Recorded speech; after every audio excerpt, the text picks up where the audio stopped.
جزیرۃ العرب میں چراگاہوں اور نہروں کا ظہور۔ جزیرۃ العرب کو دیکھنے والا جانتا ہے کہ اس علاقے کے کل رقبے کا قریباً 70% بے آباد اور بنجر صحراؤں پر مشتمل ہے۔ نبی کریم صلی اللہ علیہ وآلہ وسلم نے یہ خبر دی ہے کہ علامت قیامت میں سے یہ بھی ہے کہ جزیرۃ العرب میں چراگاہوں اور نہروں کا ظہور ہوگا۔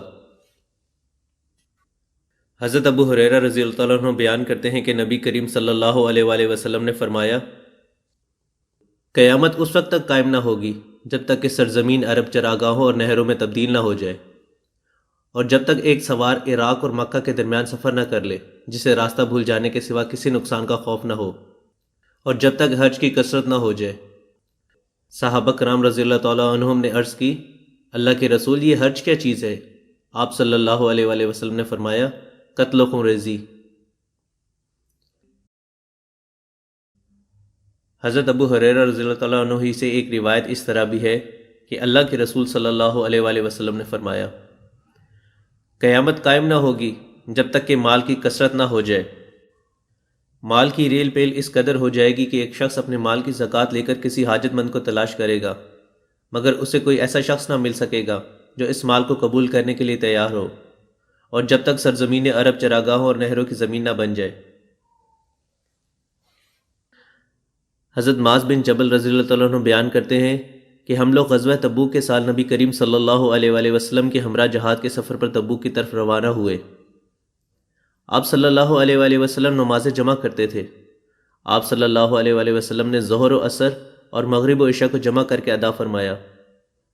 ایک روز آپ صلی اللہ علیہ وآلہ وسلم نے نماز کو مؤخر کر دیا، پھر نکلے اور مغرب و عشاء کو جمع کر کے ادا کیا۔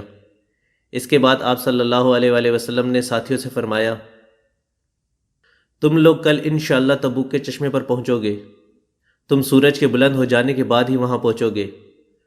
تم میں سے جو بھی وہاں پہنچ جائے اسے چاہیے کہ وہ اس چشمے کے پانی کو میری آمد تک استعمال نہ کرے۔ حضرت معاذ رضی اللہ تعالیٰ عنہ فرماتے ہیں کہ ہم لوگ وہاں پہنچے تو دیکھا کہ دو شخص ہم سے پہلے ہی وہاں پہنچے ہوئے تھے۔ چشمے سے پانی بڑی مشکل سے تھوڑا تھوڑا نکل رہا تھا۔ نبی کریم صلی اللہ علیہ وآلہ وسلم نے ان دونوں سے پوچھا، کیا تم نے یہ پانی استعمال کیا ہے؟ انہوں نے کہا، جی ہاں۔ آپ صلی اللہ علیہ وآلہ وسلم نے ان دونوں پر بہت ناراضگی اور خفگی کا اظہار کیا۔ پھر صحابہ کرام رضی اللہ تعالیٰ عنہم نے چشمے کا پانی اپنے ہاتھوں سے تھوڑا تھوڑا کر کے جمع کیا، حتیٰ کہ وہ کچھ مقدار میں جمع ہو گیا۔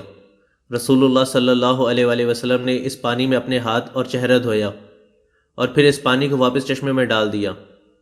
پانی ڈالتے ہی چشمہ پوری قوت سے ابل پڑا اور نہایت ہی کثرت اور تیزی سے بہنے لگا۔ لشکر کے لوگوں نے خوب سیر ہو کر پانی پیا۔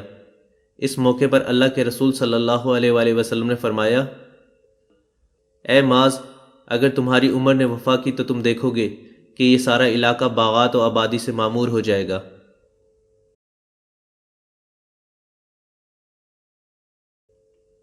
بعض اہل علم نے اشارہ کیا ہے کہ ہوا کا ایک مضبوط دباؤ جزیرۃ العرب کی جانب آہستہ آہستہ پیش قدمی کر رہا ہے، جو اپنے ساتھ برف اور بارشوں کو سمیٹے ہوئے ہے۔ ان چیزوں کے باعث بالعموم پیداوار اور خوشحالی کی کثرت ہو جایا کرتی ہے۔